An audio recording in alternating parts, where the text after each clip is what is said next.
reviews taking place at the UN. The Peacebuilding Architecture Review, the Peace Operations Review Panel, and the Global Study on UNSCR 1325.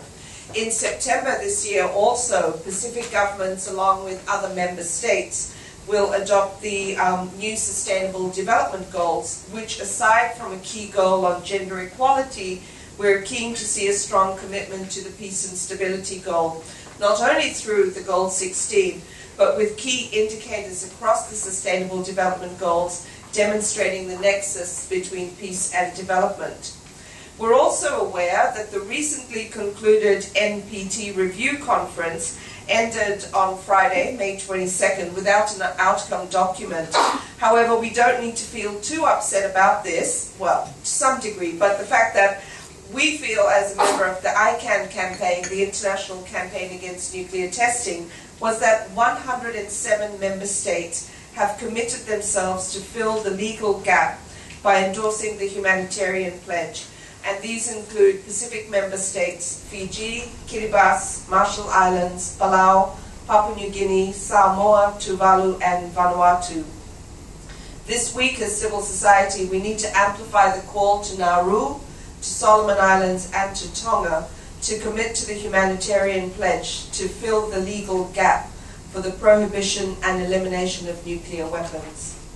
GPACK is also standing in solidarity with the Marshall Islands, who are seeking justice for the impact of nuclear testing on its people and environment via its landmark case in the International Court of Justice and the US Federal Court.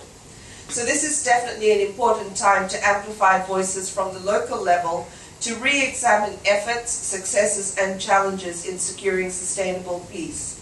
We also have an opportunity, because of the linkages with the Global Study on 1325 this week, to integrate women's participation and women, peace and security agenda more generally into the DNA of the UN and our regional peace and security architecture. It's an important time for those of us who have come together, and it's great to have our sisters with us from Tonga, Solomons, Bougainville, Papua New Guinea, who've been part of our regional 1325 network in advocating and supporting input and now the implementation of the Pacific Regional Action Plan on Women, Peace and Security. Insights from women include some of the best ways forward to ensure accountability to women's human rights, conflict prevention and human security within the regional intergovernmental peace-building architecture. And we look forward to our collective collaboration to be able to feed this into the discussions of the Pacific Islands Forum as well. In terms of the regional architecture, the review of the UN peace-building architecture has been a focus of GPACK in recent times, but because it offers another important angle to consider not only the role of regional intergovernmental organizations, but also the way in which REGOs and civil society can collaborate together. And we're very pleased that just recently GPACK, together with International IDEA, developed this unique collaboration that has helped broaden the platform for engagement and experiences from different civil society and regional intergovernmental organizations. In fact, the Pacific Islands Forum was represented at the recent global conference in Vienna, together with, as part of 15 regional and sub-regional organizations and civil society representatives.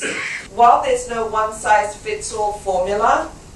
to engage with regional intergovernmental organizations and enhance civil society collaboration, we certainly value the partnerships with the UN system, but we're hoping that over the next 3 days we can discuss how we can be an important link or be part of that important link or bridge between national officials and civil society as part of a partnership with regional intergovernmental organizations, particularly to enhance preventive action. And in this regard, we need to be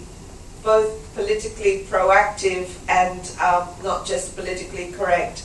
We can't simply be subsumed into bureaucracy, so we're hoping that this civil society forum as well is a demonstration of how we can organize together as civil society, and this week also parallel to the Forum Regional Security Committee, So hopefully over time we can see more cohesion and hopefully an interactive dialogue as well with FRSC officials.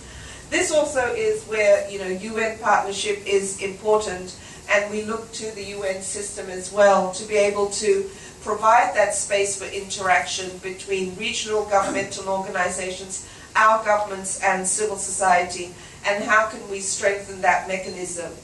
So it's no wonder that our 3-day forum is part of looking at how we as civil society can strengthen our engagement together,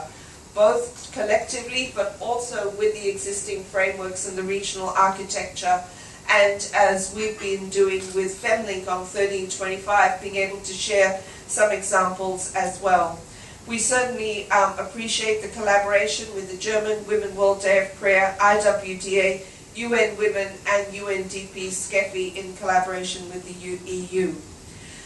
We look forward to the presentations in the coming days, and both from the Pacific Conference of Churches, WAC Pacific, as well as networks from Fiji, Papua New Guinea, Bougainville, Solomon Islands, Tahiti Nui, Tonga and Vanuatu, and the Pacific Young Women's Leadership Alliance through our Peace Market.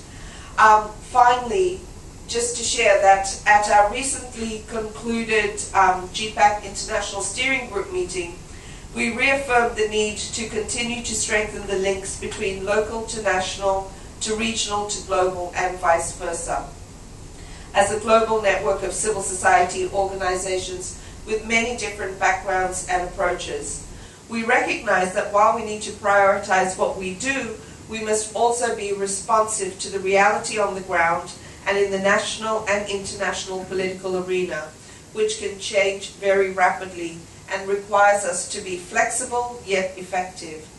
I'm therefore pleased that Darinel Rodriguez-Torres from the GPACK Global Secretariat joins us this week, particularly bringing his experience and knowledge of working with regional intergovernmental organizations, the convening conference, dialogue and mediation efforts such as the Ulaanbaatar process, and strengthening our infrastructures for peace, from the local to the global. The next 3 days are an opportunity to listen, learn and strategize and communicate our commitment to Pacific peace via our outcome statement and the media initiatives that we are producing. Thank you once again for taking the journey to be here.